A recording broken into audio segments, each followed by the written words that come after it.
What is a natural death?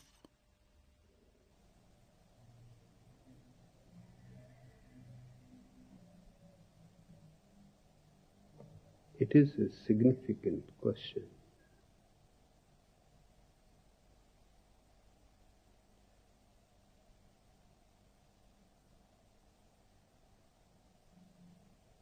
But there are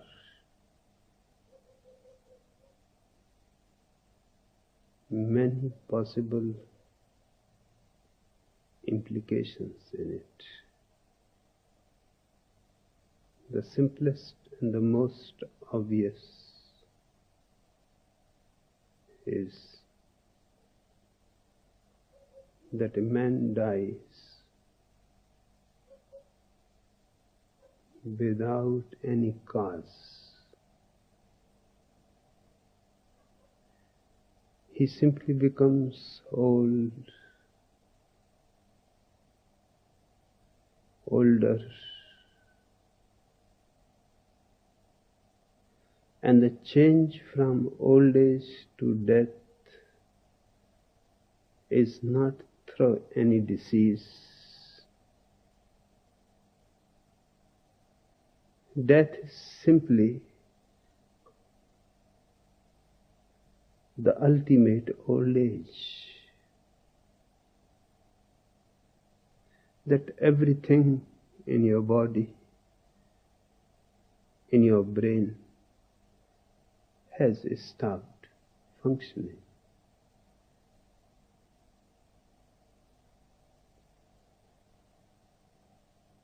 This will be the ordinary and obvious meaning of natural death.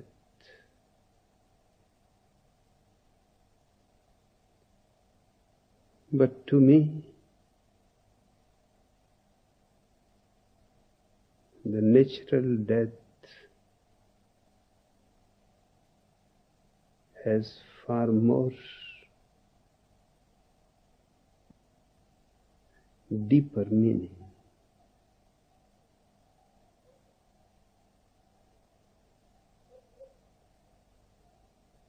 One has to live a natural life to attain a natural death.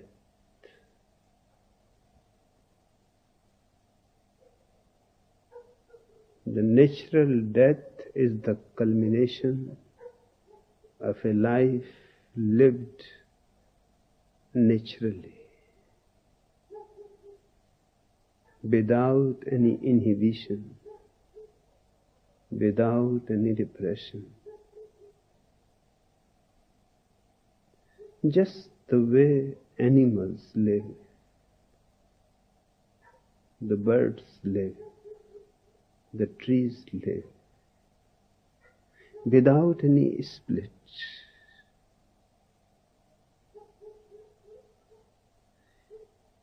A life of let go, allowing the nature to flow through you without any obstructions from your side, as if you are absent.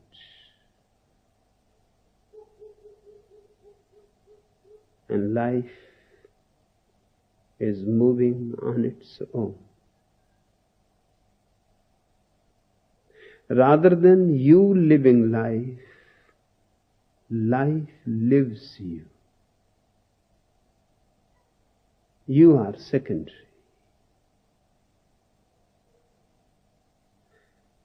Then the culmination will be a natural death. According to my definition, only an awakened man can die a natural death. Otherwise, all deaths are unnatural, because all lives are unnatural. How can you arrive to a natural death?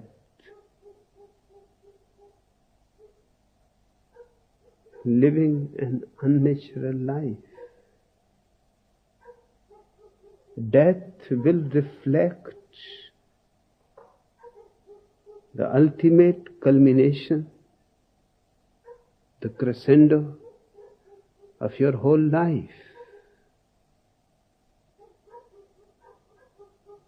In a condensed form,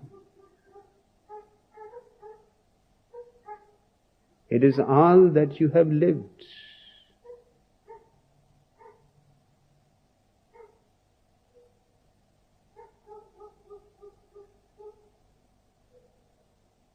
So only very few people in the world have died naturally, because only very few people have lived naturally.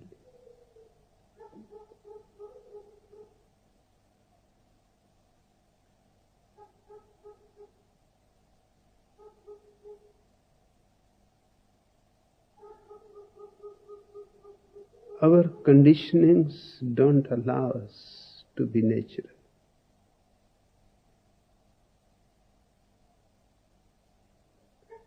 Our conditionings from the very beginning teach us that we have to be something more than nature.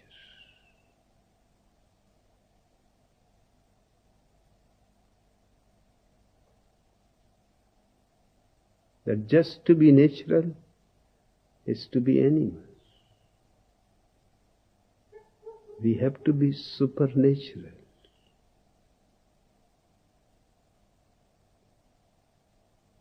And it seems very logical. All the religions have been teaching this.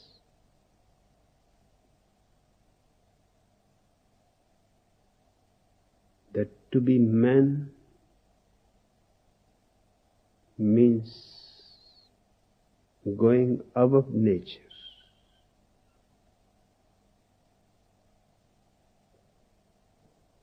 And they have convinced centuries of humanity to go above nature.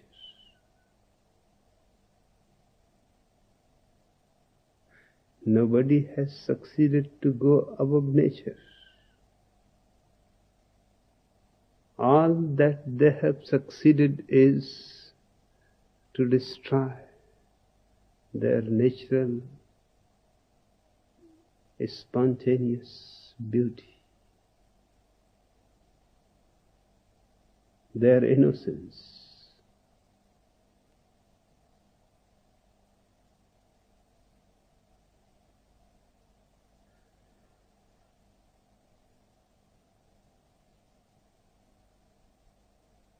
Man need not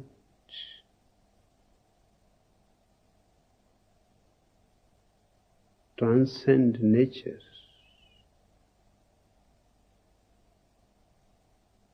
I say unto you, man has to fulfill nature, which no animal can do. That is the difference. The religions were cunning and cheating and deceiving people. They made the distinction that animals are natural and you have to be supernatural. No animal can do fasting. You cannot convince any animal that fasting is something divine. The animal knows that it is only being hungry, and there is no difference between fasting and being hungry. You cannot convince any animal to go against nature.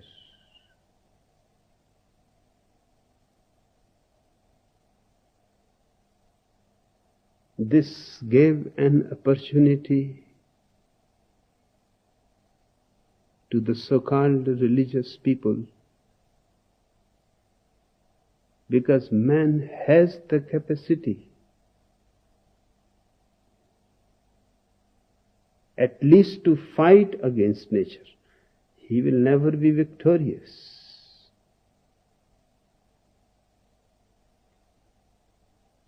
But he can fight. And in fighting, he will not be destroying nature. He will be only destroying himself.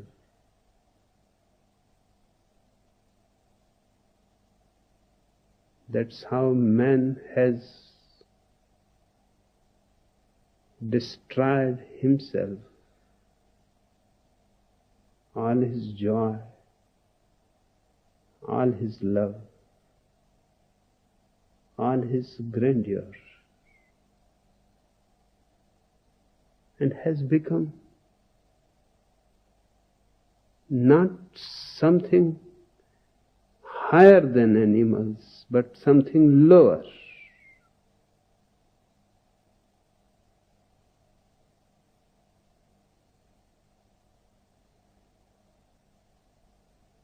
In every possible way.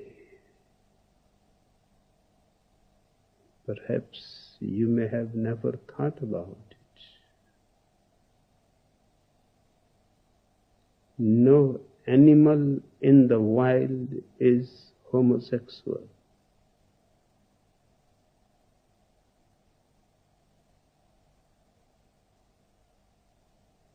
The very idea and the whole world of animals will burst into laughter. It is simply stupid. But in a zoo,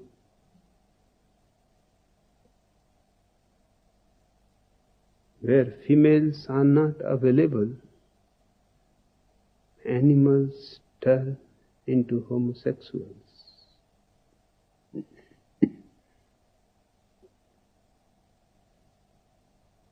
Out of sheer necessity.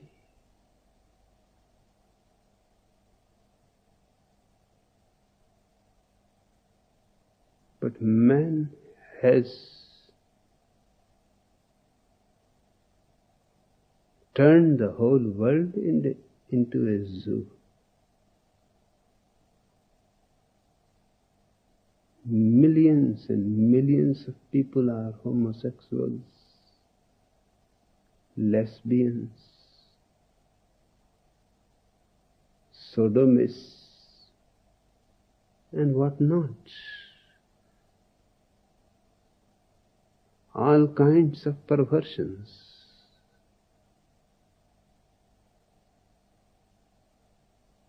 And who is responsible? The people who are teaching you to go beyond nature, to attain supernatural divineness.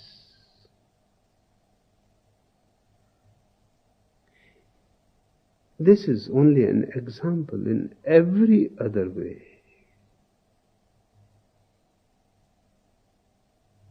they have done the same.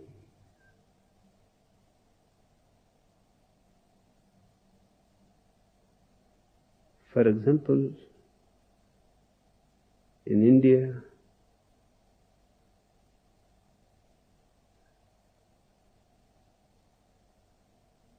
Mahavira was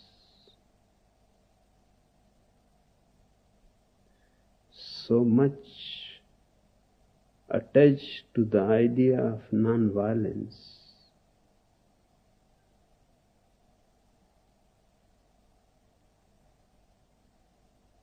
that even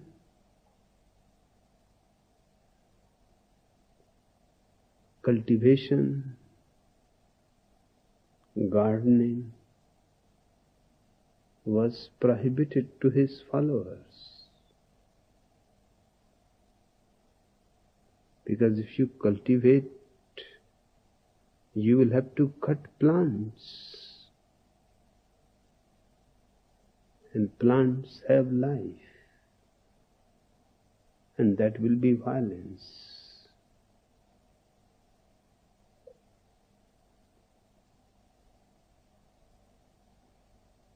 His followers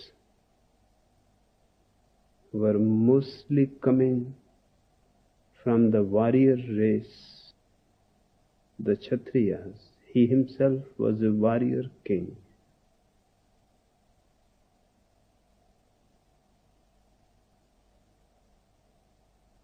Now they could not fight because fighting was violence. They could not be cultivators because cultivation was violence.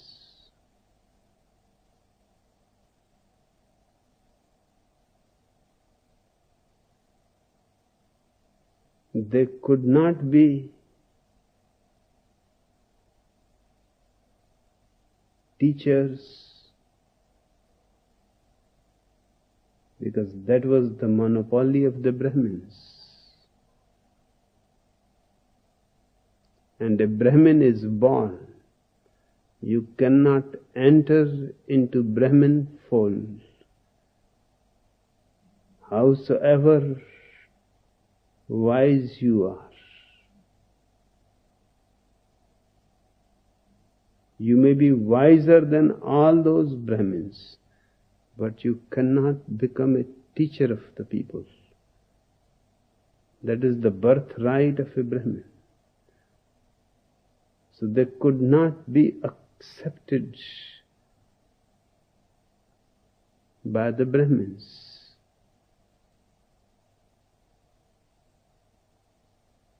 They would not like to become the Sudras, the untouchables, making shoes, cleaning streets and toilets.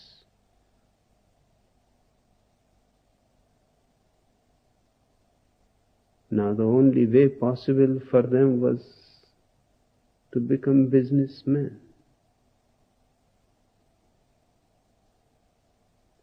All other possibilities are closed. So all the Jainas in India are businessmen. And a strange phenomenon happened. All their violence, because just by not being a fighter or a hunter or a cultivator makes no change. You are the same person. All their violence became exploitation. They cannot cut your head, but they can suck your blood.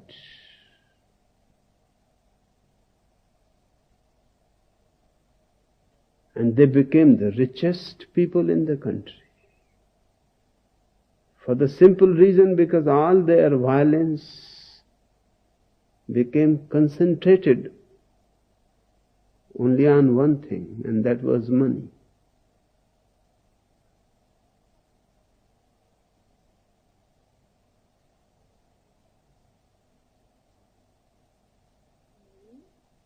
This was not evolution. These people were not better people. The teaching of non-violence has not helped them to become better. They became worse. They are the greediest, the most materialist, the most money-minded. Their whole world is money, because every other avenue is closed.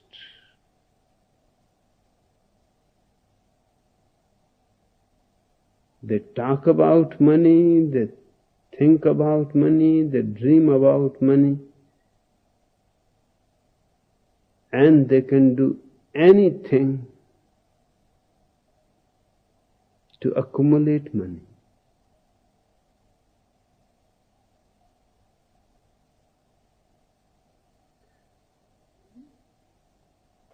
Whenever you enforce something,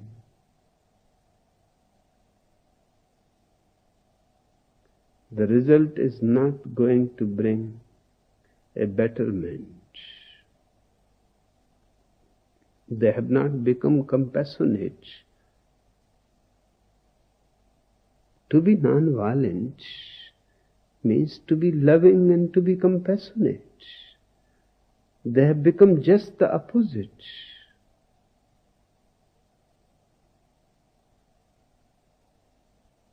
They are not compassionate, they are not kind, they are not loving.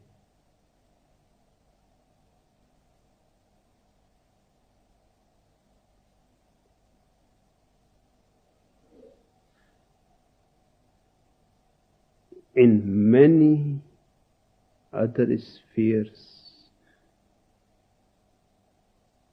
by different religions, it has been tried to make man something above nature.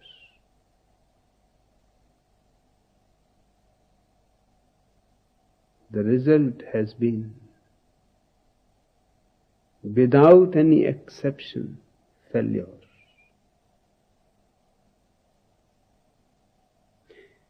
You are born as a natural being.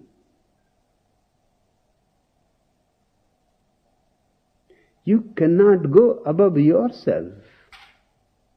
It is just like pulling yourself up by pulling your legs. You may hop a little, but sooner or later you are going to fall on the ground and may have few fractures.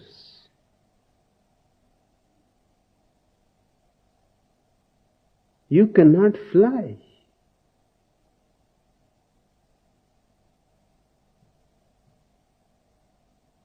And that's what has been done.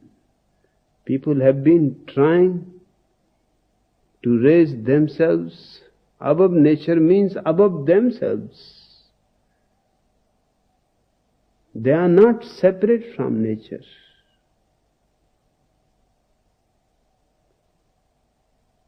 But the idea suited to their egos that you are not animals, so you have to be above nature. You cannot behave like animals. People have even tried that the animals should not behave like animals. They have tried them to go a little above nature. In the Victorian age in England, dogs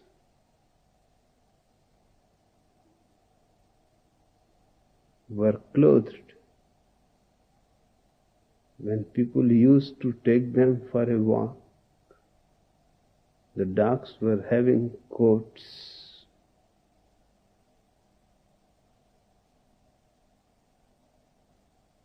To prevent them to be natural, to prevent them to be naked and nude, because that is suitable to animals, and these kind people are trying their dogs to raise a little higher than animals.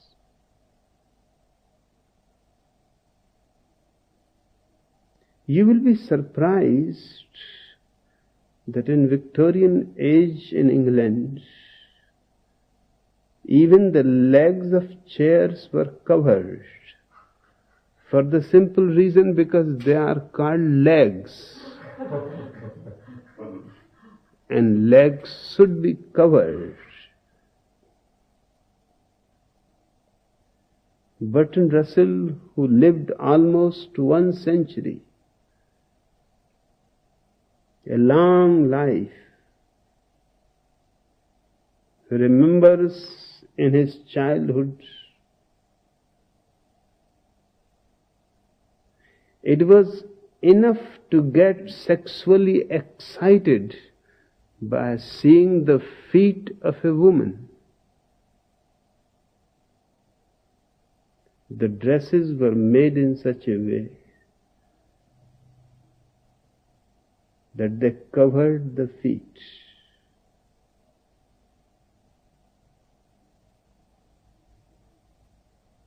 You could not see the feet. It was believed even just 100 years before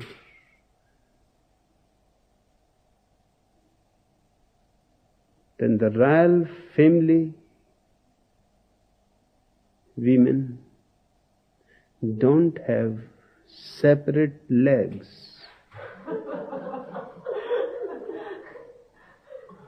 Royalty has to be somewhat different than ordinary common humanity. And nobody has seen, and there was no possibility to see that their legs are also separate.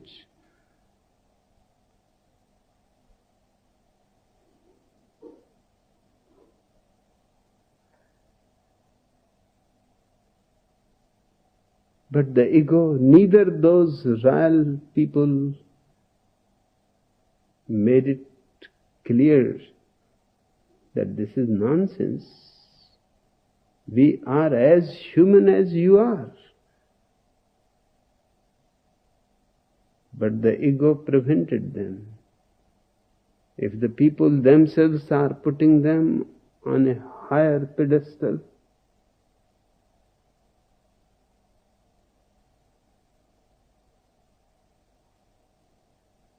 then why bother? Just remain royal. That was one of the reasons why royal families will not allow anybody, a commoner, to be married into the royal family, because he may expose the whole thing.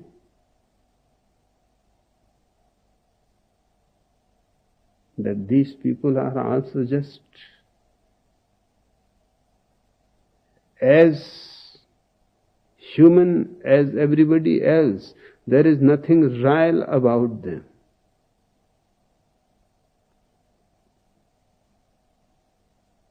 But for centuries they maintained the idea.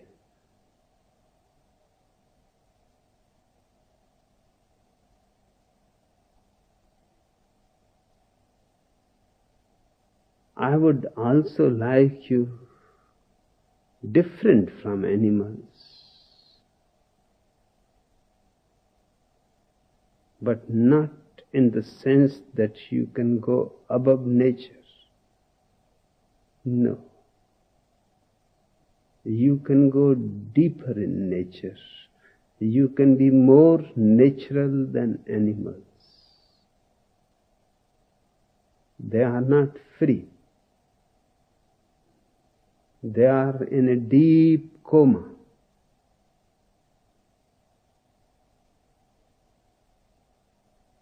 They cannot do anything else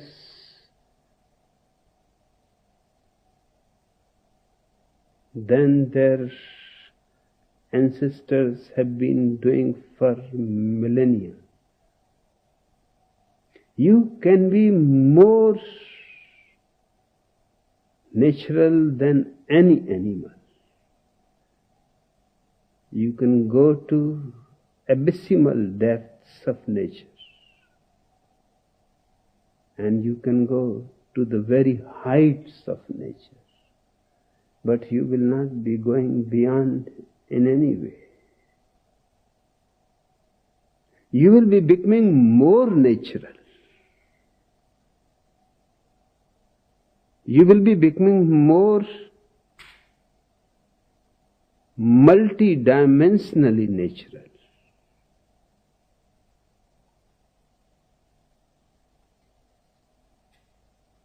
To me, the religious man is not one who is above nature, but is the man who is totally natural, fully natural, who has explored nature in all its dimensions, who has not left anything unexplored. Animals are prisoners. They have a certain limited area of being. Man has the capacity, the intelligence, the freedom to explore.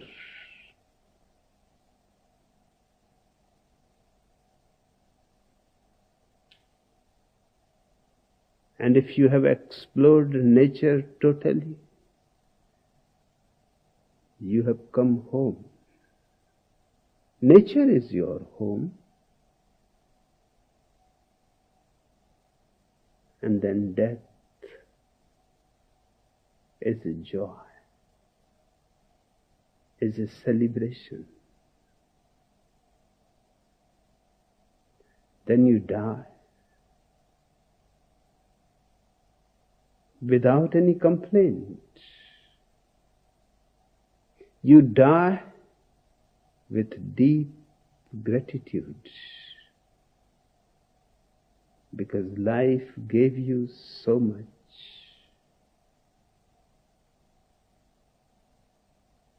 And death is simply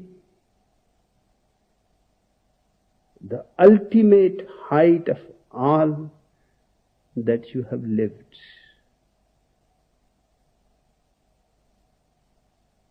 It is just like before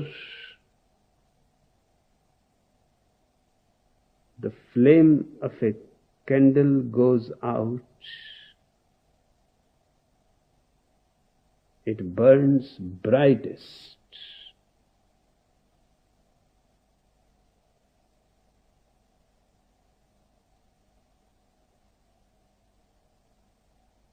The natural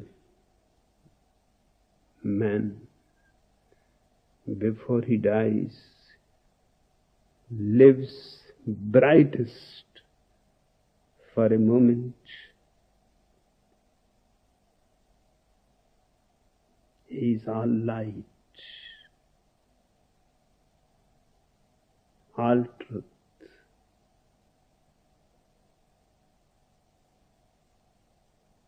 To me, this is natural death.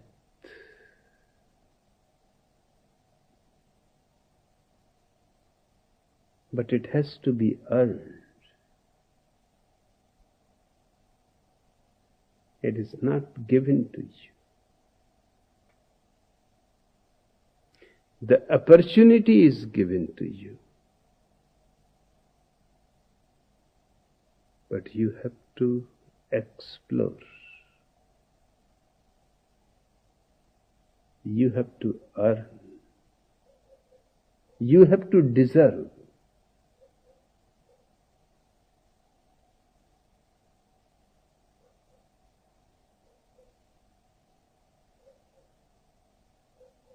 Even to see the death of an authentic man, just to be near him while he is dying, you will be filled suddenly with a strange joy.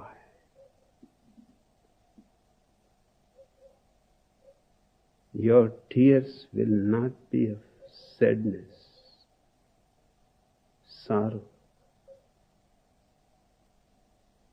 They will be of gratitude and blissfulness. Because when a man dies naturally,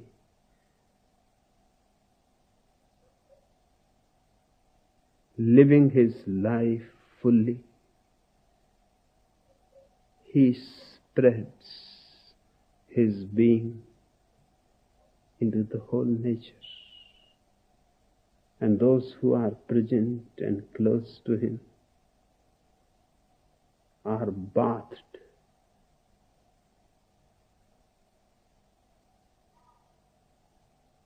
a sudden freshness, a breeze,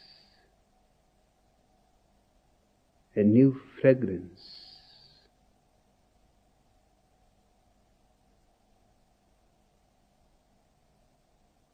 and a new feeling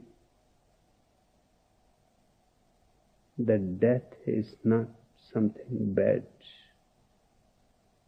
that death is not something to be afraid of, that death is something to be earned, to be deserved.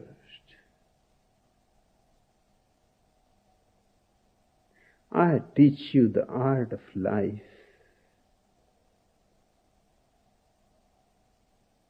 but it can be said also the art of death. They both are same. How can I be patient, letting the grass grow by itself? I always want to move faster, pushing the river, and missing the beauty of it.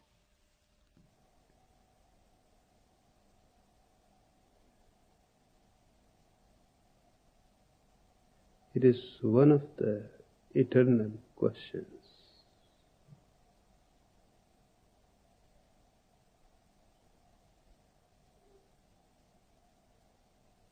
The East has come up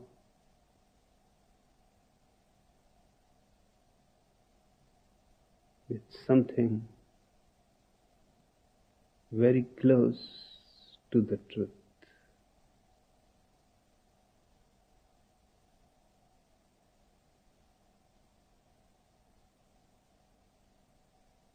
There are religions born in India and born outside India.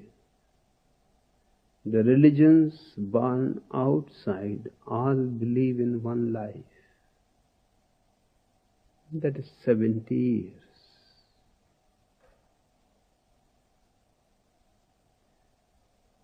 Naturally, one is in a hurry. One has to be in a hurry. Such a small life, and so much to do, so much to experience.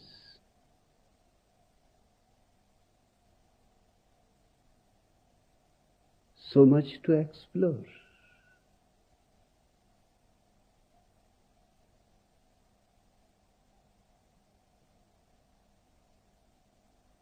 That's why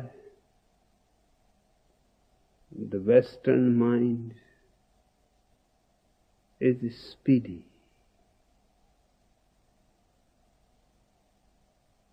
wanting to do everything faster and faster, quickly.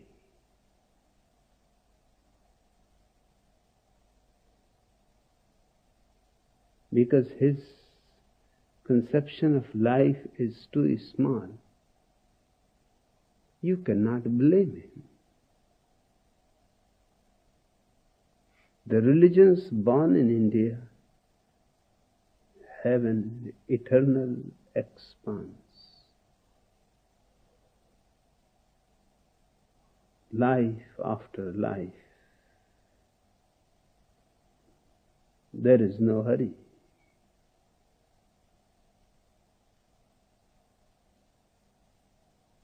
There is no haste. But man is so stupid that you solve one question and out of the solution 1,000 other questions will arise.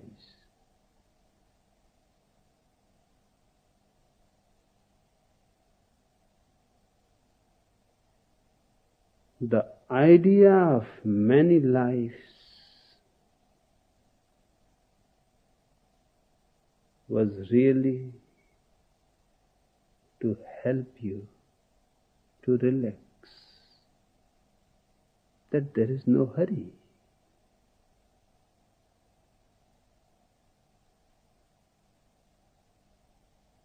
The eternity is yours.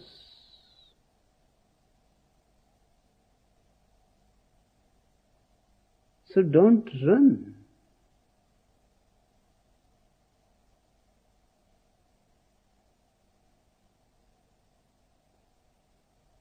Just walk the way you go for a morning walk. At ease, relaxed.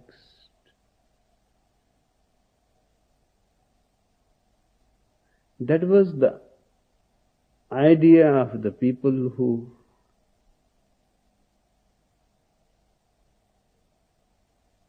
gave the conception of reincarnation.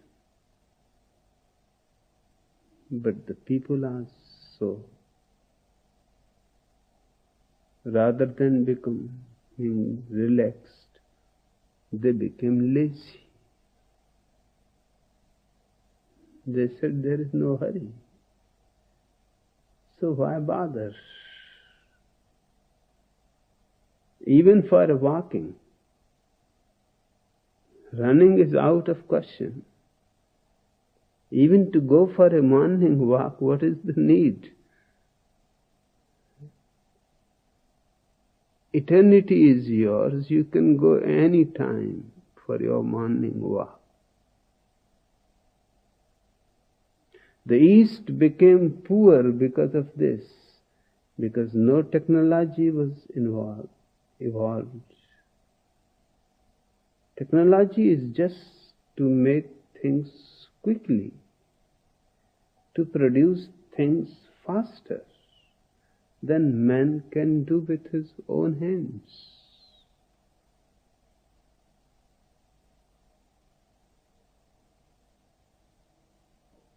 The people remained poor, went on becoming poorer.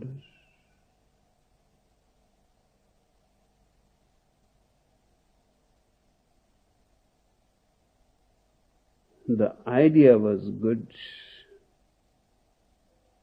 but the consequences proved not to be good.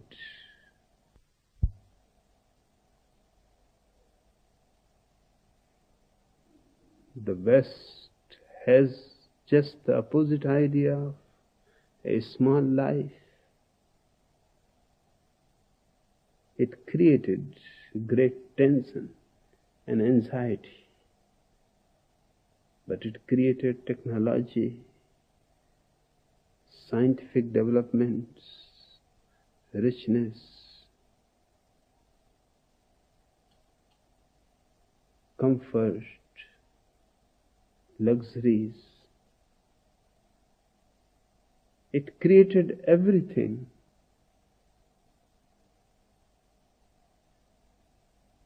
But the man inside was lost. Because he was always running. He was never where he was. He was always going for something else.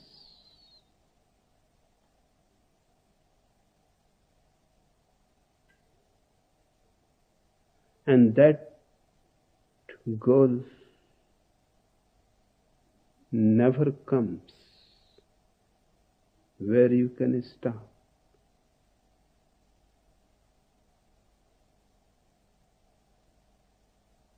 So in the West, people have means of speed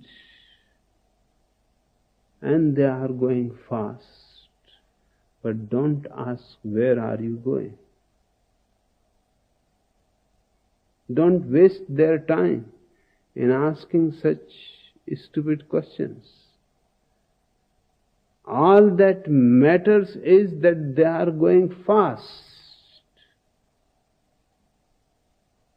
It does not matter where they are going and why they are going.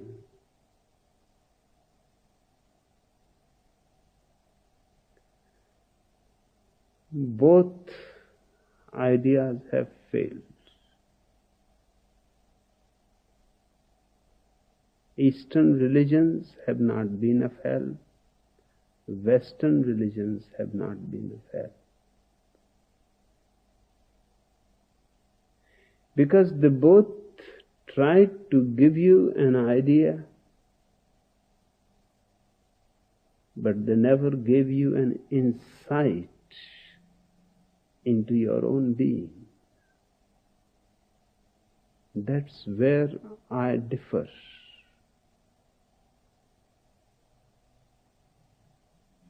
For example, your question is, you understand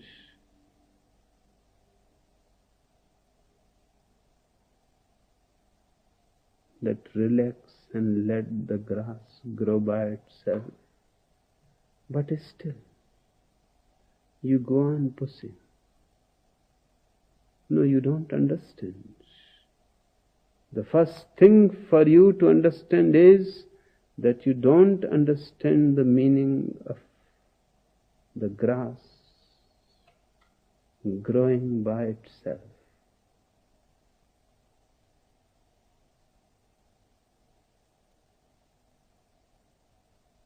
If you understand that, the pushing, the forcing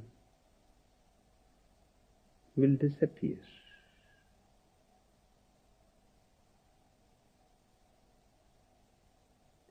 When I say it will disappear, I am not saying it will stop.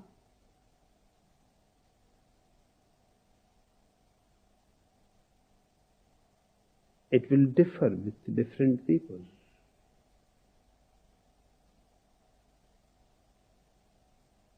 If you understand what it means that the grass grows by itself, such a vast universe is going so silently, so peacefully. Millions of solar systems, millions of stars, moving day in, day out, from eternity to eternity.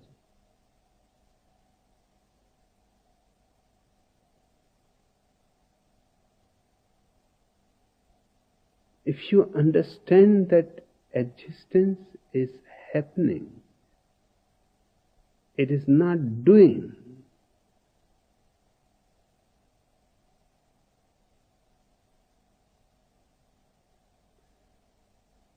then if pushing is your nature, you will accept it. It is not a question of stopping it, because that will be again doing. You simply understand that things are happening, that this is how you are, that you push, that you force.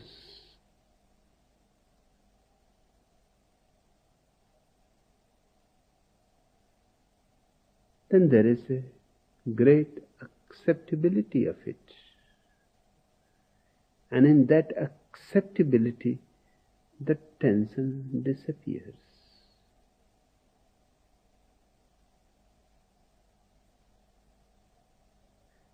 to few others, the pushing may disappear. If it is not part of their nature, if they are imitating somebody else, if they are competing with somebody else, because everybody else is pushing, they are pushing, it may stop. Understanding that things are happening, you need not unnecessarily bother about them. You can enjoy silently the way things are happening. You can contribute without any anxiety. Anything that comes naturally to you. But not beyond that.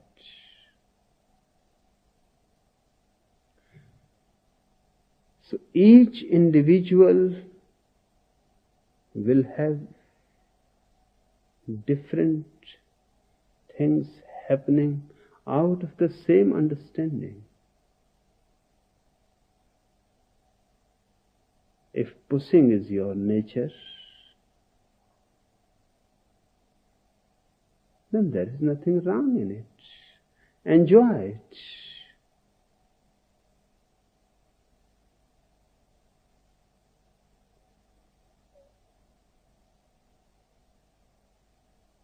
Push as much as you can, but with a song and with a dance,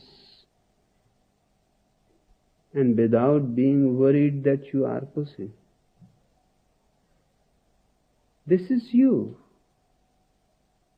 This is your grass. And it grows this way. There are grasses and grasses.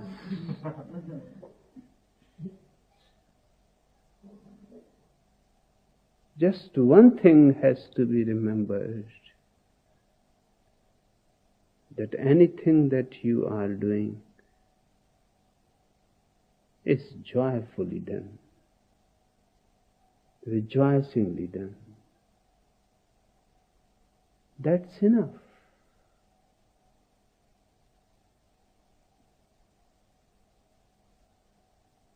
Different people will be doing different things.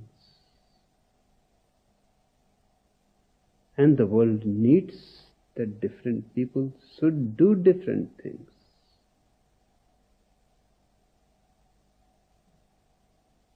It is the richness of the world that all are not alike and should not be alike. But on one point, they should meet. And that is the cosmic center of being relaxed.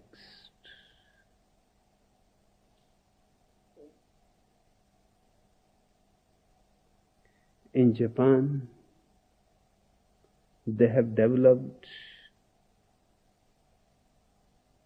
strange things.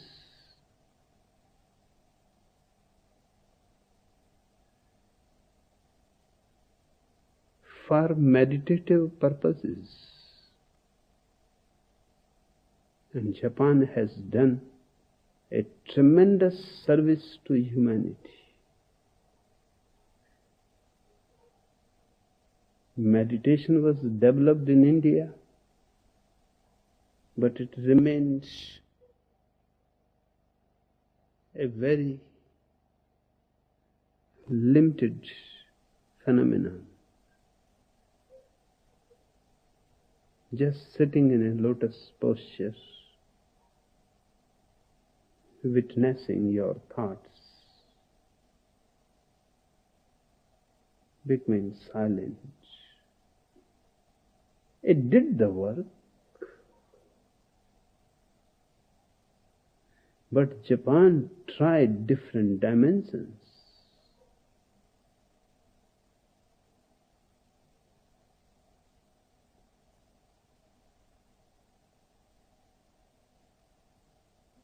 strange dimensions, swordmanship, but with meditation.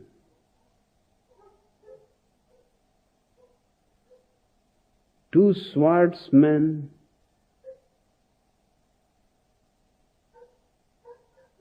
bent upon to killing each other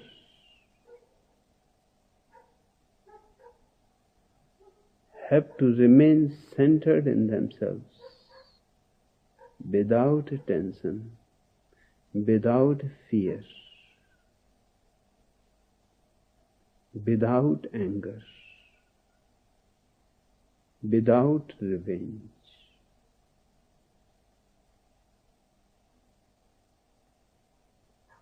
Just playful. To the observer, it is a question of life and death, but to those two meditators, it is playfulness. And a strange thing has been observed again and again. If both the meditators are of the same depth in meditation, nobody wins. Nobody is killed. Even before one person raises the sword to hit the other person at a certain point, even before he has done that, just the idea of him has reached to the others. His sword is ready to protect him.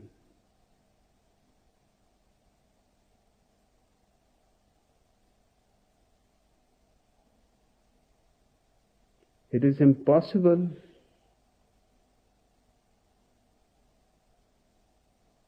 to declare who is the winner.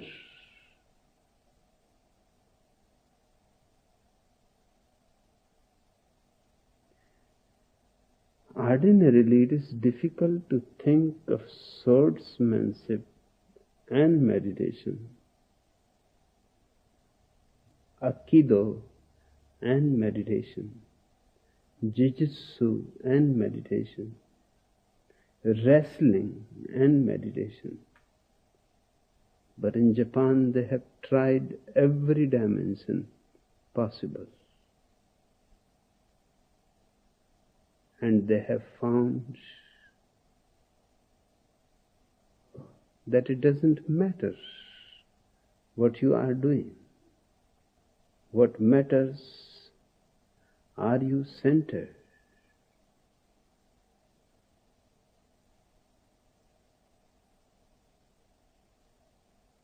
If you are centered,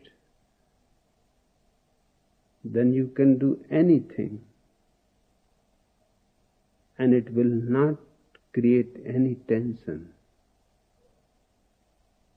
Your relaxation will remain the same.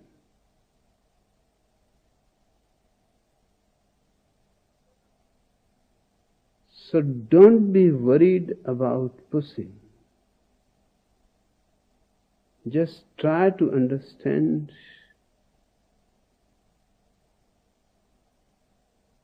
that we are so small compared to this immense universe.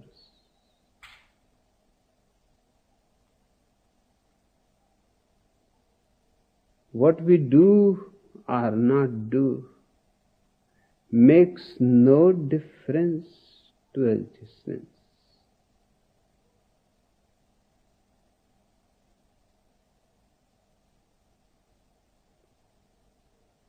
We are not to be serious about it.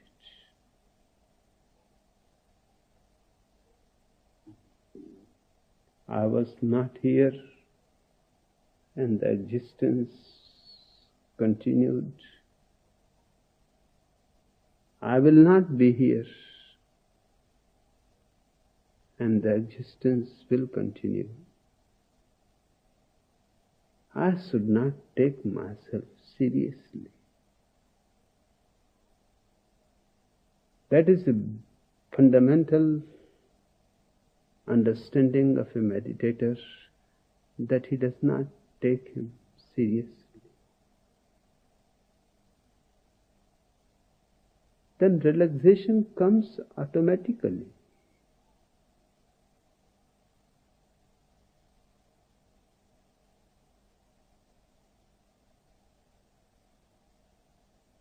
And with relaxation, whatsoever is natural to you continues, and whatsoever is not natural to you falls on its own account. The question for the meditator used to be how to be in the world and not of it. But now that many of your people have moved back into the world, many of us feel alien, different, not of it. The question now seems to be how to be in it.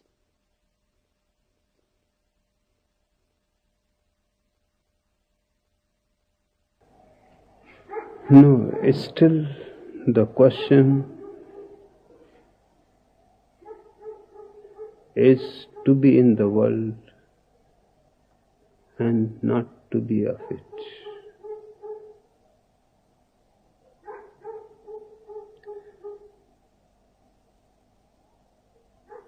To be in it does not change the first position.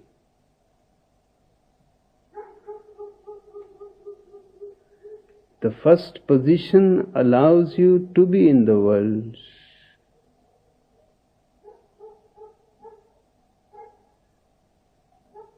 But not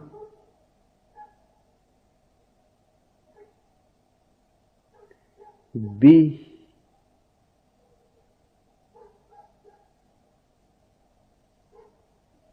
worldly.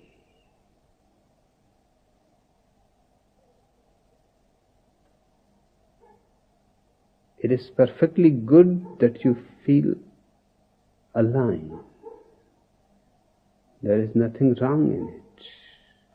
You should feel so.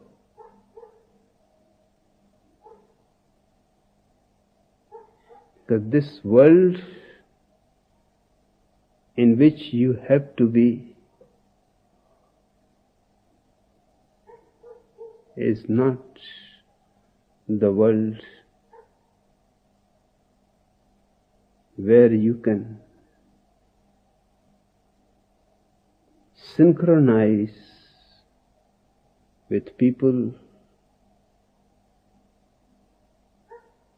with their ideas, with their behavior.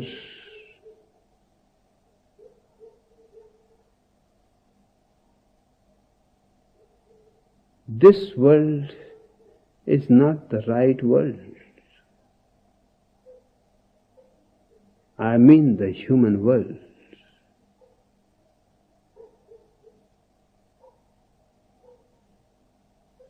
And you want to be in it, part of it.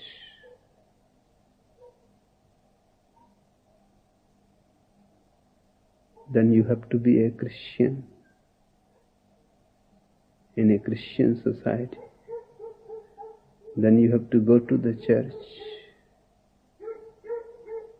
Then you have to believe in the Holy Bible. Do you want in this way in the world?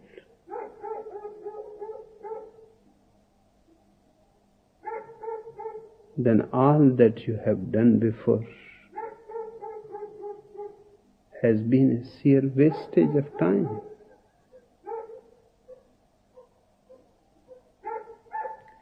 Be in the world only means that you will be doing a job, that you will be earning your bread, that you will be living with people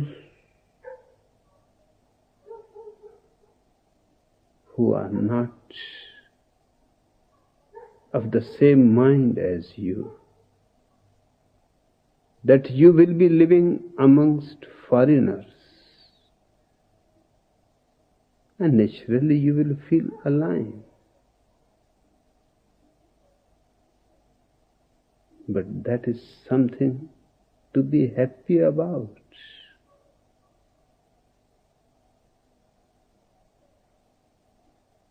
I have not sent you into the world to get lost.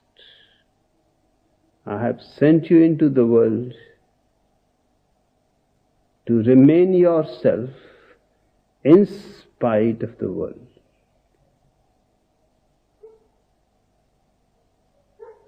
And that was the meaning of the original statement. To be in the world, but not of it. It remains unchanged.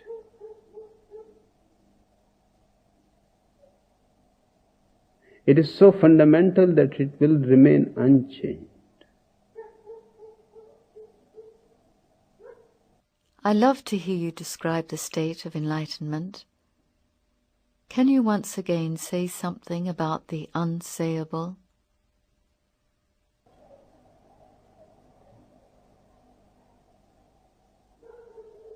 It is true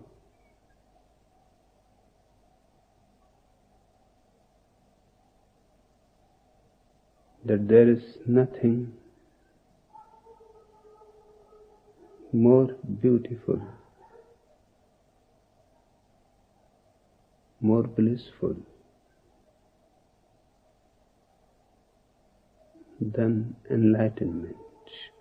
Even the talk of it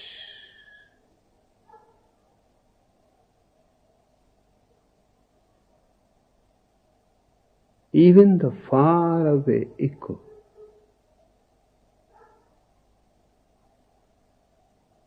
even the shadow of it,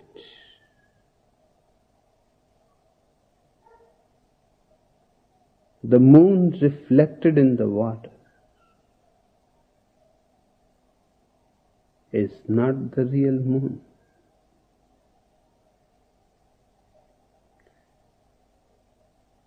But still it has tremendous beauty.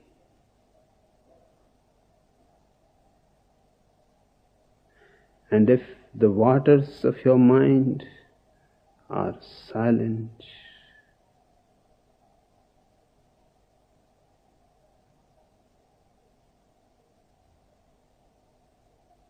then the moon reflected in those waters is exactly the same.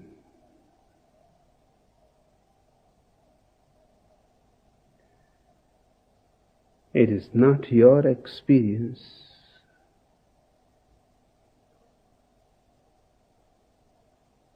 but it is someone's experience you love.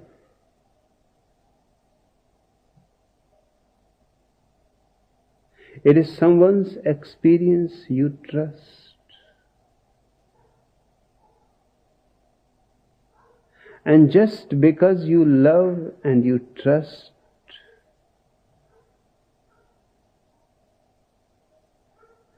you start sharing the experience in a subtle way.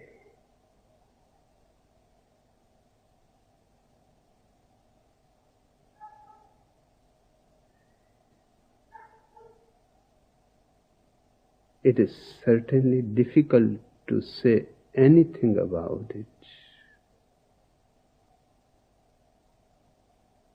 Although my whole life I have been saying things about it, and only about it.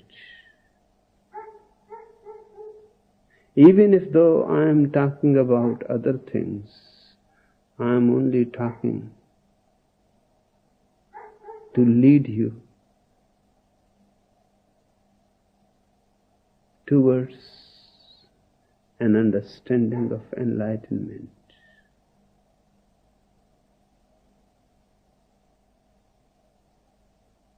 It is your state of silence.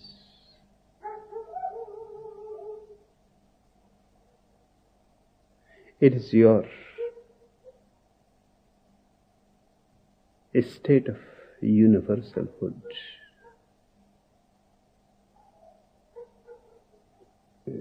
It is you. Without the ego and its problems.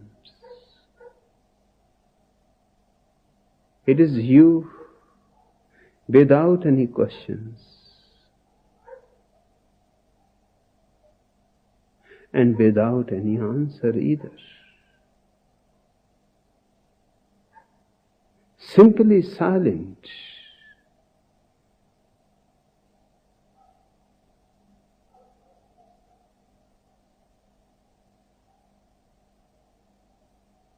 And there is no joy which can transcend this silence. It is pure light. It is pure delight.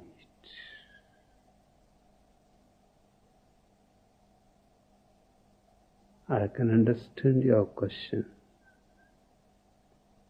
Just to hear about it again and again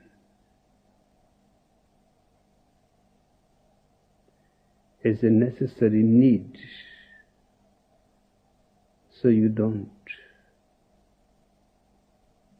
forget why you are here.